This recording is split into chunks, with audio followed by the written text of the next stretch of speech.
Hi friends, ఆహాలో stream అవుతున్న project Z అనే మూవీ చూశాను.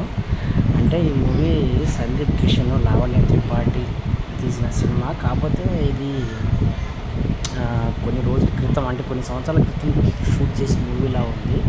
ఏదో ఉంటాయి కదా ఇండస్ట్రీలో కొన్ని ఇష్యూస్ వల్ల మూవీస్ ఆగిపోయినాయి, లేదంటే ఎవరు కొనకుండా ఆగిపోయినాయి, కొన్ని ఇష్యూస్ వల్ల ఆగిపోయినాయి, ఫైనాన్షియల్ ఇష్యూస్ వల్ల అట్లా అనుకుంటున్నాను. అట్లా అయిపోయినట్టుంది. మాయావన్ తమిళ్ మూవీ, సందీప్ కృష్ణ అప్పుడు తమిళ్ ట్రై చేస్తూ ఉన్నాడు కదా, ఆ టైంలో తీసిన మూవీ అనుకుంటా. మేబీ 2-3 years బ్యాక్, కరెక్ట్గా తెలియదు. ఆ మూవీ సందీప్ కృష్ణ ఈ మూవీ డబ్బింగ్ కూడా చెప్పలేదు. మేబీ రెమ్యునరేషన్ ఏదో ఇష్యూస్ అయ్యి ఉండొచ్చు. సినిమా అయితే పాయింట్ బాగుంది. ఒక మెడికల్ రిలేటెడ్, మెడికల్ అంటే మెడికల్ రీసెర్చ్ రిలేటెడ్, ప్లస్ ఒక మర్డర్ మిస్టరీ టైప్లో పోలీసులు మర్డర్ మిస్టరీ ఇన్వెస్టిగేట్ చేస్తూ ఉంటారు అనమాట. సో ఆ పాయింట్ మీద ఉంటుంది మూవీ.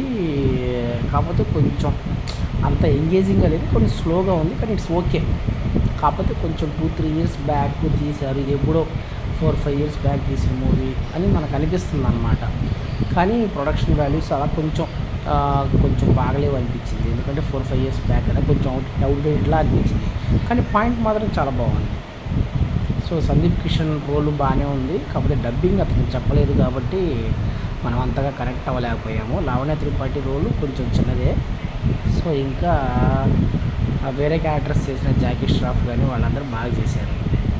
సో సినిమా కొంచెం స్లో ఉంటుంది, కానీ ఇంట్రెస్టింగ్గానే ఉంది. పాయింట్ ఇంట్రెస్టింగ్గా ఉంది. ఇంకొంచెం బాగా తీయచ్చు. లేదంటే ఒక 4-5 years బ్యాక్ వచ్చినా కానీ మనకి బాగానే ఉండేదేమో అనిపించింది నాకు. సో మీకు ఏమన్నా ఈ టైప్ ఆఫ్ థ్రిల్లర్స్ ఇంట్రెస్ట్ ఉంటే ఆహాలో స్ట్రీమ్ అవుతుంది, చూసేయండి ఫ్రెండ్స్. Thank you.